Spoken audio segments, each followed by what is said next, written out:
ఉన్నాయి కానీ మన దాంట్లో ఐక్యత లేవని వెనకబడేశారు. ఇక నుంచైనా ఐక్యతమే మహాబలం అన్నట్టుగా సాధువులు ఎవరైనా ఒక్క సాధువు ఫోన్ చేస్తే మిగతా సాధువులు వెళ్ళే విధంగా ఆ ఛత్రపతి శివాజీ రాజ్యాన్ని ఎట్లయితే ఏలాడో మనం రాజ్యాన్ని అయితే వెళ్ళే అవసరం లేదు. మనం పిలిచిన ఏ భక్తుడు పిలిచినా పోయే విధంగా మనం చేయాలి. ఎందుకంటే కొంతమంది ఆశిస్తున్నాము, ఇది చేస్తున్నాం అనే మాటలు కూడా వస్తున్నాయి. మా రాఘు, మా పితా సాధు, మా చంద్ర సాధు, మన సాధులు కూడా కొంతమంది అంటున్నారు. ఒకరు లేని వాళ్ళు ఉన్నారు, ఒకరు వాస్తవంగా ఒక మాట మీకు చెప్తున్నా. ఇక్కడ దేశ సాధు ఉన్నాడు, ఆయన పరిస్థితి ఇక్కడ ఎవరు తెలుసు, పాపం పూట వెళ్తే పూట లేదు. అలాంటి వాళ్ళకి కూడా అందరూ సాధులో కలిసి, ఎందుకంటే అందరూ సాధులు కలిసి కూడా అలాంటి వాళ్ళు తిరుగుతాదో రేపు వేస్తే అరే మన సాధులో ఐక్యత ఉంది, ఈ పని చేశాడనే ఆలోచన మీ అందరిలో రావాలి.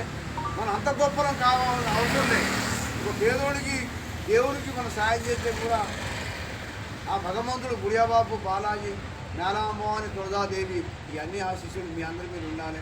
మీరు చేసే కోరికలను నెరవేరాలి. మీరు కూడా ఎవరిని కలిసి వాళ్ళకి దారం కడితే ఆ తల్లి అనుగ్రహంతో మీరందరూ సంతోషంగా ఉండాలి. మీ అందరి దగ్గర ఆ తల్లి ఉంది, మీ అందరికి తెలిసిన విషయమే. మీ అందరి దగ్గర నేను తిరిగే బంటుని, నాకు 2 రోజుల జీతం ఉన్నా సరే మీ రూపాయి కోసం నేను కంపల్సరీ వస్తాను. ఎందుకు వస్తా? మీ అందరు చేయగలగాలి. గోపురం ఒకటి, గజతం ఒకటి కడుతున్నాను. నువ్వు 10,000 ఇవ్వమని అన్నట్లే, నాకు 2 నెలల జీతం కాదు, 2 నెలల జీతం నాది కాదంటే అయిపోద్ది. ఏమో అవునా కదా అని మీ రూపాయి కంపల్సరీ ఆ తల్లికి కలగాల్సిన